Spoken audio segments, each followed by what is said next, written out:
कि देखिए जब दो समानांतर रेखाएं, ठीक है ना, समांतर रेखाएं मतलब हर जगह इनकी दूरी आपस में दिमाग में, देखिए टाइम खूब होता है। अगर आपको क्वेश्चन लगाने आ रहे हैं तो बोर्ड एग्जाम में बिल्कुल भी टाइम की कमी आपको नहीं होगी। इसका बस एक चीज ध्यान रखना इस फॉर्मूले में, जो बार बार गलती होती है कि साइन को कॉसेक को भी 90 कर दिया, तो जब दोनों 90 90 हो गए तो त्रिभुज की ये 90 डिग्री है, ये 0 डिग्री है, तो ये 90 डिग्री हो गया। याद मत करिए, क्या करिएगा, ये त्रिभुज बना लीजिएगा कहीं कोने में, ठीक, छोटा सा त्रिभुज है, आराम से एक बार ऐसे बना लेंगे। यानी कि देखिए ए प्लस बी है ना, तो ए प्लस बी पहले ब्रैकेट में, ए माइनस बी है तो ए माइनस बी पहले ब्रैकेट में, ठीक।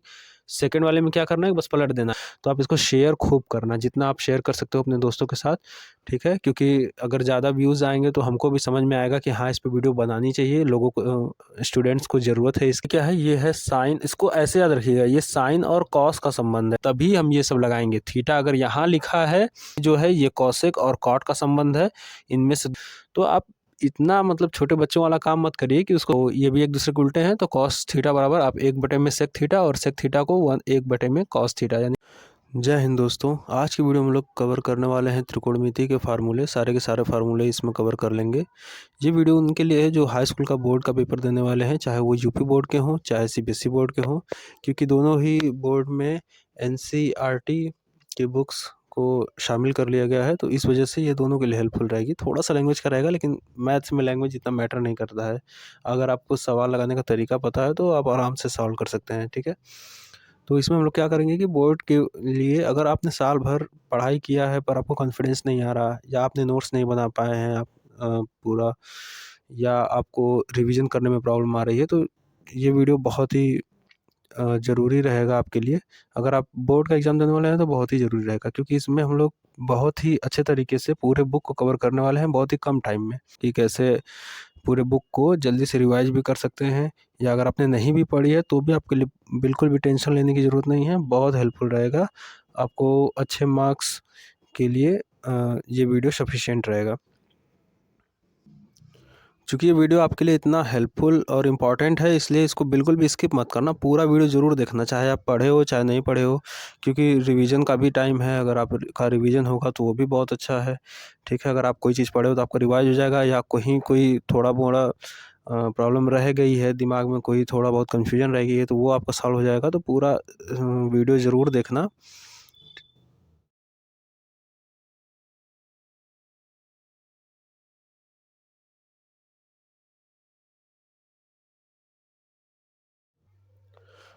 तो दोस्तों आपको पहले से पता ही होगा कि जो हमारी पूरी त्रिकोणमिति है वो पूरी की पूरी समकोण त्रिभुज पर चलती है, ठीक है। समकोण त्रिभुज क्या होता है आपको पहले से पता होगा, तो थोड़ा सा क्विकली देख लेते हैं।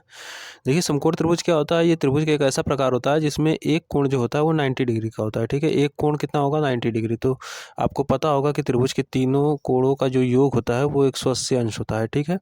तो इसमें से एक तो 90 डिग्री हो गया, तो बाकी के कितने कोण बच गए, तो बाकी के जो दोनों कोण हैं उनका आपस में जब जोड़ेंगे तो 90 डिग्री आएगा, ठीक है।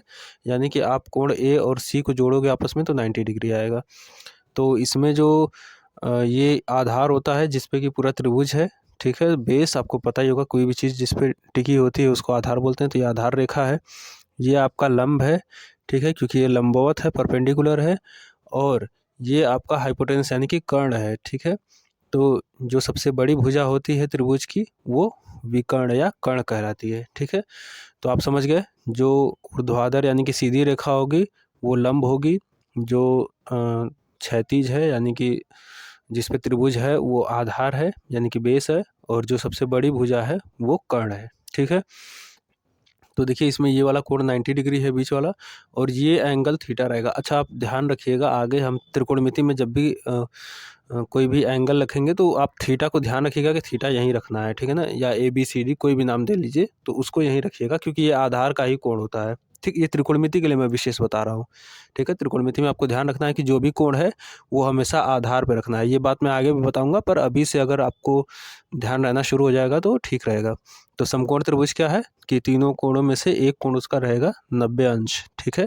इतना ध्यान रख लीजिए, और बाकी के जो दोनों कोण हैं उनको आपस में जोड़ेंगे तो वो भी 90 अंश आएंगे, ठीक है। तो आगे बढ़ते हैं। तो अब देख लेते हैं त्रिकोणमिति का सबसे पहला फार्मूला जो हमें बिल्कुल याद होना ही चाहिए हर हाल में, वो है पाइथागोरस का प्रमेय, ठीक है। पाइथागोरस जी जो थे उन्होंने समकोण त्रिभुज के लिए एक प्रमेय बनाई थी, जो है कि कर्ण का वर्ग बराबर होता है लंब का वर्ग प्लस आधार का वर्ग, यानी कि कर्ण का स्क्वायर इज इक्वल टू लंब का स्क्वायर प्लस आधार का स्क्वायर। अच्छा देखिए, आप इस फार्मूले को याद रख लीजिएगा और इसको इस तरीके से भी याद रखिएगा कि ये क्या है, ये कर्ण, लंब और आधार का संबंध है। यानी कि अगर आपको तीन ही भुजा ही है, ठीक है, समकोण त्रिभुज में यही तीन भुजाएं हैं, तो अगर तीन में से दो दिया है और किसी तीसरे को पता करना है तो हम इस फार्मूले से पता कर सकते हैं। ठीक, आप कैसे याद रखेंगे कि अगर तीन में से दो भुजाएं हमको पता है तो हम इस प्रमेय की सहायता से तीसरी भुजा निकाल सकते हैं। अच्छा, बहुत लोग क्या करते हैं कि अब इसको इस तरीके से याद करने लगते हैं, जैसे कि इसको ऐसे याद कर लिया, फिर कहेंगे उसको याद करने लगेंगे लंब का स्क्वायर इज इक्वल टू कर्ण का स्क्वायर, ठीक, माइनस आधार का स्क्वायर, इस तरीके से तोड़ तोड़ के, मतलब तो आप इतना मतलब छोटे बच्चों वाला काम मत करिए कि उसको तोड़ तोड़ के कई तरीके से, एक फार्मूला बस याद कर लीजिए और उसमें ध्यान क्या रख लीजिए कि अगर दो पता है एक पता करना है तो ऐसे लिख के नहीं निकालेंगे। ठीक, आराम से इस दोनों में जो भी तीनों में पता रहेगा दो उसको लिख लेंगे, तीसरे को वैसे ही रहने देंगे और इधर उधर अपना पक्षांतर करके आप क्या करेंगे कि उसको निकाल लेंगे। ठीक, तो आप क्या करेंगे, पाइथागोरस का प्रमेय ध्यान रखेंगे हमेशा। और किस लिए होगा कि तीन में से दो पता है एक नहीं पता है तो हम सीधे पाइथागोरस का प्रमेय लगाएंगे और यही वाला फार्मूला आप याद रखिएगा, ठीक है ना, खुद को कंफ्यूज नहीं करिएगा। इसी को कई तरीके से तोड़ के करेंगे तो अपने आप कंफ्यूज हो जाएंगे। तो जितना हमें कम से कम याद रखना पड़े एग्ज़ाम के लिए ज़्यादा बेहतर है। ठीक, अब ये त्रिकोणमिति के अनुपात देख लेते हैं। ये त्रिकोणमिति अनुपात कहे जाते हैं, 6 होते हैं और इनको ऐसा क्यों कहा जाता है, क्योंकि ये जो जो समकोण त्रिभुज है इसके भुजाओं के ये अनुपात होते हैं। तो हमको पता है कि इसमें तीन भुजाएं हैं तो कुल मिला के 6 अनुपात बन सकते हैं। जैसे इसका लंब का कर्ण के साथ, आधार का कर्ण के साथ, फिर कर्ण का लंब के साथ, कर्ण का आधार के साथ और इन दोनों का आपस में लंब का आधार के साथ, आधार का लंब के साथ, तो ये इतने ही बन सकते हैं। तो इन सभी के छहों के अलग अलग नाम हैं, तो देख लीजिए। अच्छा, इनके नोट्स ज़रूर बना लीजिएगा, अगर आपने अभी तक नहीं बनाए हैं तो आप क्या करिए कि फार्मूलों को एक जगह लिख लेंगे, अगर आपके दिमाग में रहेगा ना तो बहुत हार्ड क्वेश्चंस नहीं आते हैं। अगर आपको फार्मूले पते रहेंगे तो आपको काफ़ी ईजी, काफ़ी हेल्प हो जाएगा लगाने में। ठीक है, तो क्या करेंगे कि साइन थीटा बराबर क्या होता है, लंब बटे में कर्ण, यानी कि इसका और इसका अनुपात साइन थीटा कहा जाता है। ठीक, तो इसका अगर उल्टा कर देंगे, इसका और इसका अनुपात, यानी कि कर्ण बटे में लंब क्या होगा, कोसेक थीटा। तो साइन और कोसेक एक दूसरे के उल्टे होते हैं। ठीक है, उसी तरीके से अगला देख लेते हैं, कॉस थीटा। अच्छा, जो उल्टा होता है उसको एक बटे में लिख सकते हैं, जैसे साइन थीटा है और कोसेक थीटा है, ये एक दूसरे के उल्टे हैं ना, तो साइन को आप लिख सकते हो एक बटे कोसेक, कोसेक को एक बटे साइन। ये पूरे मैथ्स में ये काम करता है। ठीक है, जो चीज़ एक दूसरे की उल्टी होती है उसको एक बटे में करके लिखा जा सकता है। ठीक है, 1/, जिसको बोलते हैं। तो क्या सीखा हमने कि साइन थीटा अगर है तो उसको 1/, कोसेक थीटा, और अगर कोसेक थीटा है तो उसको 1/, साइन थीटा लिख सकते हैं। इसी तरीके से सबको लिख सकते हैं और ये एक दूसरे के उल्टे भी हैं, आप देख ही रहे हैं। ठीक, जैसे यहाँ पे लंब बटे में कर्ण था तो यहाँ पे कर्ण बटे में लंब हो गया। उसी तरीके से कॉस थीटा क्या होता है, आधार बटे में कर्ण, और सेक थीटा क्या होता है, कर्ण बटे में आधार, यानी कि आधार बटे में कर्ण कॉस थीटा और कर्ण बटे में आधार सेक थीटा। ठीक है, तो ये भी एक दूसरे के उल्टे हैं, तो कॉस थीटा बराबर आप एक बटे में सेक थीटा और सेक थीटा को एक बटे में कॉस थीटा, यानी कि 1/, कॉस थीटा लिख सकते हो। ठीक, फिर नेक्स्ट देख लेते हैं, टेन थीटा बराबर होता है लंब बटे में आधार, यानी कि इसकी और इसका अनुपात, और कॉट थीटा क्या होता है, आधार बटे में लंब, यानी कि इसका और इसका अनुपात, यानी एक दूसरे के उल्टे हैं। तो टेन थीटा बराबर एक बटे में कॉट थीटा और कॉट थीटा बराबर एक बटे में टेन थीटा भी आप लिख सकते हैं। ध्यान रखिए, थीटा यही वाला एंगल है। ठीक है, तो आप जब भी क्वेश्चन लगाएंगे तो अगर थीटा यहाँ दिया रहेगा ना, मान लीजिए यहाँ पे भी दे सकता है थीटा, तो आप क्या करेंगे उसको अपने हिसाब से उस फिगर को ऐसे घुमा के थीटा को यहाँ लेके आएंगे, तभी आप ऐसे करेंगे। ठीक है, ये नहीं कि थीटा यहाँ पे लिखा हुआ है और आप इस तरीके से लगा रहे हो, पूरा सवाल गलत हो जाएगा। तो क्या ध्यान रखना है, देखिए इसीलिए बोला था वीडियो स्किप नहीं करना है, अगर आप भगाए तो हो सकता है कि कोई इंपॉर्टेंट चीज़ आपसे छूट जाए। तो क्या ध्यान रखना है कि थीटा हमेशा यही होगा, तभी हम ये सब लगाएंगे। थीटा अगर यहाँ लिखा है तो चीज़ें उलट जाएंगी। ठीक है, यानी कि थीटा यहाँ लगा है अगर, तो अब ये लंब नहीं रह गया, क्योंकि जिसके साथ थीटा है वो आधार है, तो थीटा अगर इसके साथ है तो अब ये लंब नहीं है, ये आधार हो गया। अगर थीटा यहाँ है तो आधार ये है और लंब ये है, लेकिन चूंकि हमने थीटा यहाँ रखा है तो आधार ये है, लंब ये है। ठीक, तो इसको हमेशा एकदम दिमाग में अच्छे से बैठा लीजिए। आपको क्वेश्चंस जब हम लगाएंगे तो आपको दिखाएंगे कि कैसे घुमाता है क्वेश्चंस को। ठीक, और लास्ट में देख लेते हैं कि tan थीटा बराबर होता है sin थीटा बटे में cos थीटा। क्यों होता है, कैसे होता है, ये प्रूव करने का टाइम नहीं है, ठीक है। तो मैं आपको बता भी सकता हूँ, आप चाहो तो खुद से भी कर सकते हो। साइन की जगह इसको लिख लेना और कॉस की जगह इसको लिख लेना, इसको। और जब आप करोगे तो आपको आधा लंब बटे में आधार आ जाएगा tan थीटा। तो आप खुद से करके देख सकते हो, ठीक। उसी तरीके से, लेकिन इसको फार्मूले के रूप में याद कर लेना। आपको क्वेश्चंस में प्रूफ नहीं करना है, आपको क्वेश्चंस में सीधे सीधे इसको रख के लगाना पड़ेगा, ठीक है। तो और cot थीटा बराबर क्या होगा, तो इसी का जस्ट उल्टा कर देना, तो ये क्या हो जाएगा cos थीटा बटे में sin थीटा, ठीक। तो ये सारे फार्मूले इस वाले पेज पे रहे, इनको आप लिख के अच्छे से समझ गए होंगे आप, ठीक है। और नेक्स्ट देखते हैं। बाकी आपके सामने 3 ये संबंध भी हैं, ठीक है। ये क्या है, ये है साइन, इसको ऐसे याद रखिएगा, ये साइन और कॉस का संबंध है, ठीक है। तो साइन और कॉस का संबंध क्या है, साइन स्क्वायर थीटा बराबर प्लस कॉस स्क्वायर थीटा बराबर 1, ठीक। अब आप इसको पक्षांतर करके इधर उधर करके कई ठो फार्मूले बना सकते हो, लेकिन मैं बार बार आपको कह रहा हूँ कि समझो चीज़ों को, बहुत ज़्यादा इधर उधर करके रटने का कोई मतलब नहीं है, ठीक है ना। जितना में आप इसको 3 बना के रटोगे, उतना में आप 2 नए फार्मूले याद कर लोगे, ठीक है। तो क्या करना है, इसको ध्यान रखना है ये कि ये साइन और कॉस का आपस में संबंध है, और वो क्या होता है, sine square theta plus cos square theta is equal to 1।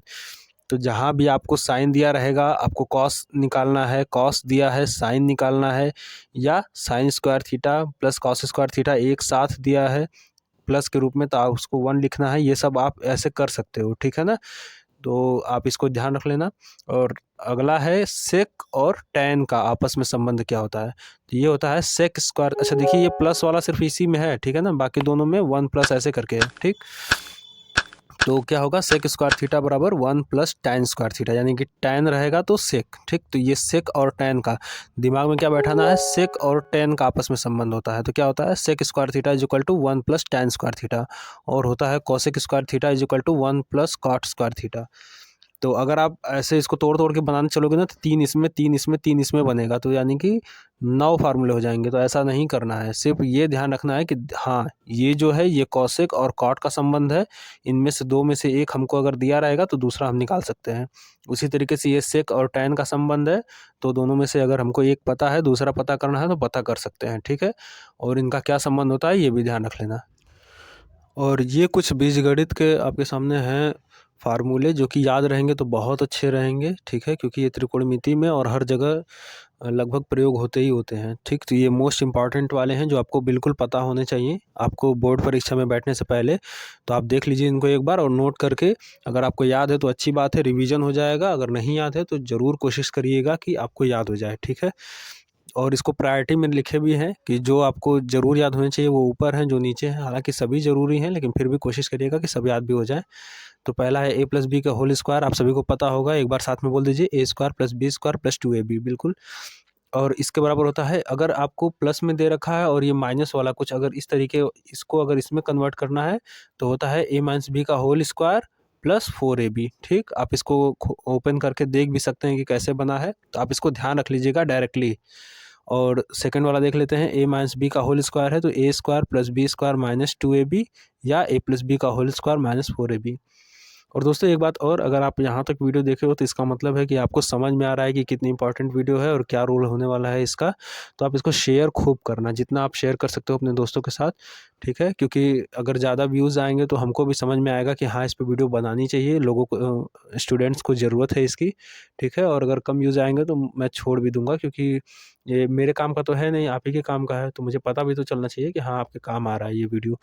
तो ज़्यादा से ज़्यादा इसको शेयर करना, ठीक है। और मैं एक्सपेक्ट करूँगा कि 100 अगर व्यूज़ भी आ जाते हैं तो मुझे लगेगा कि हाँ ठीक है, आपको ज़रूरत है इसकी, 100 लोगों को ज़रूरत है तो बहुत बड़ी बात है ये, ठीक है। नेक्स्ट देख लेते हैं, ए स्क्वायर माइनस बी स्क्वायर, तो इसका होता है ए प्लस बी, और ए माइनस बी इसको वर्गांतर भी कहते हैं, ठीक है। मैं फिर दोहरा रहा हूँ, आप चाहे यूपी बोर्ड के हो चाहे सीबीएसई बोर्ड के हो, आपको बिल्कुल भी टेंशन नहीं लेना है। मैथ्स में लैंग्वेज का उतना वो नहीं होता है, बस आपको क्वेश्चंस सॉल्व करने आने चाहिए, ठीक। और ये है ए स्क्वायर प्लस बी स्क्वायर, तो इसका होता है ए प्लस बी का होल स्क्वायर माइनस 2ab करके लिख सकते हैं। या देखिए, अगर प्लस के रूप में ज़रूरत है तो ऐसे प्लस वाला करेंगे तो यहाँ पे माइनस आ जाएगा, और अगर माइनस के रूप में लिखेंगे तो यहाँ पे प्लस आ जाएगा। तो थोड़ा ध्यान रखिएगा, ठीक है ना, ये प्लस माइनस का ध्यान रखिएगा, कहाँ प्लस कहाँ माइनस आ रहा है। और ये थर्ड वाला है, A cube plus B cube, तो इसका होता है ए प्लस बी, और A square plus B square minus A B. देख लीजिए यहाँ पे माइनस आता है, प्लस वाले में भी माइनस आता है, ठीक है, ध्यान रखिएगा। और जो माइनस वाला है तो इसके पहले ब्रैकेट में माइनस रहेगा सेम, यानी कि देखिए ए प्लस बी है ना, तो ए प्लस बी पहले ब्रैकेट में, ए माइनस बी है तो ए माइनस बी पहले ब्रैकेट में, ठीक। सेकंड वाले में क्या करना है, बस पलट देना है, यहाँ पे माइनस है तो यहाँ पे प्लस, यहाँ पे प्लस है तो यहाँ पे माइनस, ठीक है। तो किसी भी तरीके से दिमाग में बैठो, बस बात बैठनी चाहिए दिमाग में। देखिए टाइम खूब होता है, अगर आपको क्वेश्चन लगाने आ रहे हैं तो बोर्ड एग्जाम में बिल्कुल भी टाइम की कमी आपको नहीं होगी, इसका टेंशन ही मत लीजिएगा। तो आप कोशिश करिएगा कि आराम से चीज़ों को ध्यान रखिए, और रफ पेपर होता है पीछे, तो आप वहाँ पे फार्मूले लिख के भी अपना कर सकते हैं, ठीक है। तो कोशिश करिएगा कि दिमाग में रह जाएँ सारी चीज़ें, ठीक। अब नेक्स्ट देखते हैं। इस वाले पेज में आपके पास ये 5 त्रिभुज हैं, ठीक है। तो इसमें क्या होता है, देखिए ये एंगल वाले हैं, हालांकि ये क्या है 30, 60, 45, 90 और 0 डिग्री का। तो बच्चे क्या करते हैं कि साइन 0 कितना होता है, फिर ये वो यानी कि 6 के ये हो गए, 6 5 30, एक, ठीक है ना, ऐसे कर करके याद करते हैं, 30 टोटल हो जाएगा, ठीक। तो ऐसा नहीं करना है, क्या करना है, सिर्फ ये 5 त्रिभुज आपको बनाना सीख लेना है। ज़्यादा नहीं, 4-5 बार कोशिश करेंगे तो बन जाएगा। देखिए क्या होता है, ये दोनों एक जैसे हैं, ये दोनों एक जैसे हैं, ये अपने आप में इकलौता है, ठीक है। तो करना क्या है कि देखिए 30 डिग्री है, अच्छा थोड़ा ध्यान भी देंगे तो भी बात समझ में आ जाएगी। जैसे ये 90 डिग्री है ही है, ठीक, तो ये 30 है तो ये कितना होगा 60। तो देखिए ये वाला ऐसे इसको आधार बना दिए हैं तो ये बन गया है, ठीक। इसी तरीके से है, तो क्या है 30 वाले में क्या होता है, देखिए ये कोण बड़ा है, ये कोण छोटा है, तो छोटे वाले के सामने भुजा छोटी होती है। तो ये देखिए ध्यान रखिएगा 1, और ये 1 पॉइंट समथिंग आएगा इसका मान। तो आप बस क्या करिए कि इसको सीधे-सीधे, इतना डिटेल में नहीं जा रहे हैं, सीधे-सीधे याद करते हैं, ठीक है। क्या करना है, ये 1 हो गया, ये √3 हो गया, ये 2 हो गया, ठीक। अब ये कर्ण तो कर्ण ही रहेगा, ये आधार और लंब को अगर आपस में बदल देंगे, यानी कि ये वाली भुजा अगर लंब वाली बड़ी हो गई और आधार वाली छोटी हो गई तो वो 60 हो जाएगा, यानी 30 और 60 एक दूसरे के उल्टे होते हैं, ठीक है। क्या कहे कि 30 वाले में या 60 वाले में कर्ण कितना रहेगा, 2 रहेगा, ठीक है। बस ये 30 वाले में क्या होगा कि ये 1 होगा, ये √3 होगा, और 60 वाले में यानी 60 वाले में क्या होगा, ये √3 होगा, ये 1 होगा, बस। तो आप क्या करिएगा कि एग्ज़ाम में अगर कुछ भी आ गया, मान लीजिए साइन 30 आ गया, tan 30 आ गया, या कोई भी 6 में से कोई भी 30 आ गया, तो आप याद मत करिए, क्या करिएगा, ये त्रिभुज बना लीजिएगा कहीं कोने में, ठीक। छोटा सा त्रिभुज है, आराम से एक बार ऐसे बना लेंगे तो समझ में आ जाएगा जो भी है, ठीक है ना। और ऐसे याद करेंगे, 30 फार्मूले हैं, सोचिए अगर 30 तो याद करने जाएंगे तो बहुत दिक्कत हो जाएगी, है ना। आपस में अगर थोड़ा भी मिस्टेक हुआ, tan का cos, cos का tan, या cot का इसमें उसमें अगर थोड़ा भी गया तो चला जाएगा, पूरा क्वेश्चन गलत हो जाएगा, ठीक है। मैथ में या तो क्वेश्चन सही होता है या तो गलत होता है, बीच वाला रास्ता नहीं होता है, ठीक। अब देखिए 45 वाले में क्या होता है, 45 वाले में लंब 1 होता है, आधार 1 होता है, और ये √2 होता है, ठीक है ना। 1 का स्क्वायर करेंगे तो 1 1 2 हो जाएगा, और ये √ में चला जाएगा, ठीक है। तो आप 45 वाले को ध्यान रख सकते हैं आराम से कि लंब और आधार 1 1 होगा, और ये √2 होगा। 90 वाले में देखिए क्या होता है, चूंकि ये तो 90 डिग्री है ही, ठीक है ना, और आपने इसको भी 90 कर दिया, तो जब दोनों 90 90 हो गए तो त्रिभुज के तीनों कोणों का योग 180 होता है, ठीक। तो 180 में से 90 ये भी हो गया, 90 ये भी हो गया, तो बचा क्या, 0, यानी कि ये 0 हो गया, ठीक है ना। तो अगर ये 0 डिग्री हो गया तो 0 डिग्री का मतलब ये वाली रेखा भी 0 हो जाएगी। बात समझिए, 0 डिग्री का एंगल कब बनता है, जब बिल्कुल मतलब दो रेखाओं के बीच जो कोण बनता है वही कोण, जो झुकाव होता है वही कोण होता है। तो अगर दोनों के बीच में कोई झुकाव है ही नहीं, यानी कि दो रेखा नहीं, वो एक ही रेखा है, ठीक है ना। तो ये दर्शाने के लिए सिर्फ ऐसे बना दिया गया है, असल में ये रेखा बिल्कुल ऐसी बनेगी, ऐसी, ठीक। और ये जो यहाँ पे जो ये वाला डॉट है, ये डॉट यही वाली ये वाला चीज़ जो है ना, ये वाली रेखा, वो यही डॉट है। तो ये यहाँ लंबाई कितनी है, ये तो 0 ही हुआ ना, और ये 1 1, चूँकि अब रेखा को चाहे इधर से नापिए चाहे इधर से नापिए 1 ही होगा। तो सेम यही वाला फिगर है ये, ठीक, बस इसको थोड़ा खोल दिया गया है। तो क्या होगा कि ये आधार 0 हो जाएगा, और ये लंब और कर्ण 1 1 हो जाएंगे, ठीक है ना। तो ध्यान रखिएगा आधार 0 है, ठीक है, क्योंकि ये आधार वाला कोण होता है। और 0 डिग्री में सेम देख लेते हैं, तो इसमें क्या होगा, चूंकि ये 90 डिग्री है, ये 0 डिग्री है, तो ये 90 डिग्री हो गया, ठीक है ना। ये 90 हुआ ना, ये 90 है, ये 0 है, तीनों 180 होना चाहिए, तो ये 90 हो गया। देखिए अगर ये 0 है तो 0 के सामने क्या होगा, 0, फिर यही वाला चीज़ याद करिए। अब ये ऐसे हो गया है, ऐसे, तो यहाँ पे जो है ये 0 हो गया, और ये 1 1 हो गया, ठीक है। तो इसमें क्या करेंगे, आधार 1 है, कर्ण 1 है, और लंब 0 है। अगर आपको समझ में नहीं आया तो ये इसी चीज़ को आप दोबारा पीछे करके देख सकते हैं, ठीक है ना। मैंने समझा दिया है अपने हिसाब से, और आई होप आपको अच्छे से समझ में भी आ गया होगा, ठीक। अब इसमें देख लेते हैं। देखिए इसमें क्या है कि 90 माइनस थीटा का है, तो साइन 90 माइनस थीटा क्या होता है, कॉस थीटा, ठीक है। और कॉस 90 माइनस थीटा क्या होता है, साइन थीटा। देखिए इसको बताया भी जा सकता है कि क्यों होता है ऐसा, पर मुझे नहीं लगता कि आपको इतना टाइम है कि इतना डीप आप जाएं। तो मैं ये कहूँगा कि आप सिंपल सिंपल बस याद रख लीजिए कि क्या होता है। साइन अगर 90 माइनस थीटा होगा, यानी कि 90 में से अगर उस कोण को घटा देंगे तो कॉस थीटा के बराबर आएगा। कॉस 90 माइनस थीटा अगर करेंगे तो साइन थीटा आएगा, ठीक है। उसी तरीके से tan 90 minus theta cot theta, cot 90 minus theta tan theta. और इसी तरीके से sec 90 minus theta cosec theta, और cosec 90 minus theta sec theta. आप बस एक चीज़ ध्यान रखना इस फॉर्मूले में, जो बार बार गलती होती है, कि साइन को कॉसेक में चेंज मत करना, क्योंकि वो एक दूसरे के अपोजिट हैं। पर यहाँ पे अपोजिट वाली बात नहीं हो रही है, यहाँ पे बस यही दोनों हैं जो टैन का कॉट, कॉट का चेंज हुए हैं, टैन में ये अपोजिट हैं दोनों। बाकी ये देखिए, ये साइन है कॉस है, तो साइन कॉस का अपोजिट कभी नहीं होता, ठीक है। उसी तरीके से सेक कोसेक का नहीं होता है, साइन कोसेक का होता है और कॉस सेक का उल्टा होता है। लेकिन इसमें बात दूसरी है, sine 90 minus theta cos theta, ठीक है, और cos 90 minus theta sine theta. देखिए मैं जोर दे के कह रहा हूँ, इस बात को ध्यान रखना ज़रूर, गलती मत करना, यहाँ बहुत गलती होती है इस वाले में, ठीक है। अब नेक्स्ट वाला देखते हैं। तो देखिए ये वाला जो है, ये आपका ऊंचाई और दूरी यानी कि हाइट एंड डिस्टेंस में काम आएगा। तो इसमें क्या करना है हमको, बस 2-3 चीज़ें समझ लेनी है। जैसे कि जब हमारा गर्दन बिल्कुल सीधा होता है, ठीक है ना, जब गर्दन सीधी होती है तो हमारी नज़र बिल्कुल सामने होती है। तो जब बिल्कुल सामने नज़र होगी तो वही जो नज़र वाली रेखा है उसी को दृष्टि रेखा कहते हैं, ठीक है ना। मतलब देखिए जैसे ये गर्दन बिल्कुल सीधी है ना, तो जब गर्दन सीधी है तो आँख के सामने जो ये रेखा बन रही है, जो हमारी नज़र है, इसी को हम लोग क्या कहेंगे, दृष्टि रेखा कहेंगे, यानी कि लाइन ऑफ साइट कहेंगे, ठीक है, लाइन ऑफ साइट। और अगर आपने गर्दन को ऊपर उठाया, यानी कि आप आसमान की तरफ देख रहे हो अगर, ठीक है ना, सोचिए आप ज़मीन पे खड़े हो और आप आसमान की तरफ देखने लगे, तो आपको गर्दन अपनी नज़र उठानी पड़ेगी। तो आपका जो नज़र जितनी उठेगी, किससे, दृष्टि रेखा से, यानी आप जैसे सामने देख रहे थे तो उससे आपकी नज़र जितनी ऊपर उठी, यानी कि जो कोण बना, उसी को हम लोग उन्नयन कोण यानी कि एंगल ऑफ एलिवेशन कहते हैं, ठीक है ना। यानी कि क्या होगा कि सर जो है वो ऊपर आसमान की ओर उठेगा, तो उसको उन्नयन कोण कहेंगे, एंगल ऑफ एलिवेशन कहेंगे। और इसका अपोजिट क्या हो सकता है कि आपकी नज़र सामने है और आपने अपनी गर्दन झुकाई, यानी कि ज़मीन की ओर आप देख रहे हो आप, तो जब आप ज़मीन की ओर झुकाओगे तो फिर एक कोण बनेगा। तो ये जो दृष्टि रेखा से जो ये वाला कोण बनेगा, इसको हम लोग अवनमन कोण कहते हैं, यानी कि एंगल ऑफ डिप्रेशन कहते हैं, यानी कि झुकाव वाला जो कोण है, ठीक है। तो आप समझ गए होंगे कि उन्नयन कोण क्या होता है, जब आप आसमान की तरफ देख रहे हो, आपकी नज़र ऊपर उठ रही है। और अवनमन कोण क्या होता है कि जब आप ज़मीन की तरफ देख रहे हो, यानी कि आपकी नज़र नीचे जा रही है। और दृष्टि रेखा क्या है, जब आप बिल्कुल सामने देख रहे हो, यानी कि ना ऊपर ना नीचे, बिल्कुल सामने आपका गर्दन सीधा है, बिल्कुल, ठीक। और एक छोटी-सी चीज़ और समझ लेंगे कि देखिए जब 2 समानांतर रेखाएँ, ठीक है ना, समांतर रेखाएँ मतलब हर जगह इनकी दूरी आपस में बराबर होगी, ठीक है ना, ये कहीं मिलती नहीं है। तो जो समानांतर रेखा होती है उसको अगर आप कोई तिर्यक रेखा काट रही है, ठीक है, कोई तिर्यक रेखा अगर काट रही है, तो इसमें जो एकांतर कोण होते हैं ना वो आपस में बराबर होते हैं, यानी कि ऐसे काटा तो ये देखिए ये वाला जो एंगल है इसके उड़ के, ठीक, अगर इसको हम लोग थीटा 1 बोलें तो ये थीटा 1 ये आपस में बराबर होंगे, ठीक है, थीटा 1 डैश कर लीजिए। और ये अगर थीटा 2 बोले तो ये थीटा 2 और थीटा 2 डैश ये आपस में बराबर होंगे। बस इतना ही समझना है, ठीक है ना। इसको एकांतर कोण कहते हैं। अगर आपको नहीं भी पता कि एकांतर कोण क्या है, कोई दिक्कत नहीं है।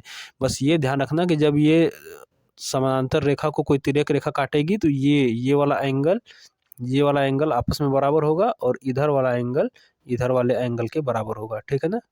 तो बस इतना ही ध्यान रखना है आपको। और अगर आपने इस वीडियो के बताए हुए सारे अगर फार्मूले को तैयार कर लिया है तो आप बिल्कुल आराम से त्रिकोणमिति के सारे चैप्टर को ख़त्म कर लोगे, ठीक है ना। आगे हम लोग कवर भी करेंगे, बहुत जल्द से जल्द पूरे क्वेश्चंस को ख़त्म कर देंगे। उससे पहले अगर आपको ये वीडियो पसंद आ रहा है तो आप ज़रूर चैनल को सब्सक्राइब करिए और ज़्यादा से ज़्यादा शेयर करिए, ठीक है ना, ज़्यादा से ज़्यादा शेयर करिए। और मैं और भी ज़्यादा हेल्पफुल वीडियो आपके लिए लेके आऊँगा और पूरा मैथ्स हम लोग आराम से कवर कर लेंगे। आप कमेंट सेक्शन में डाल देना, और अगर आपको कोई और भी सब्जेक्ट के बारे में चाहिए तो उसको भी डाल देना, ताकि हम लोग बोर्ड से पहले, और मैं कोशिश करूँगा कि बिल्कुल इम्पॉर्टेंट वाले बिल्कुल एकदम कम से कम समय में और कम से कम आपको मतलब मेहनत करनी पड़े और आपको एग्ज़ाम में ज़्यादा से ज़्यादा यानी कि मिनिमम इनपुट और मैक्सिमम आउटपुट आपको मिले, मैं ऐसा वीडियो बनाऊँगा आपके लिए, ठीक है ना? तो मिलते हैं नेक्स्ट वाली वीडियो में, तब तक के लिए जय हिंद।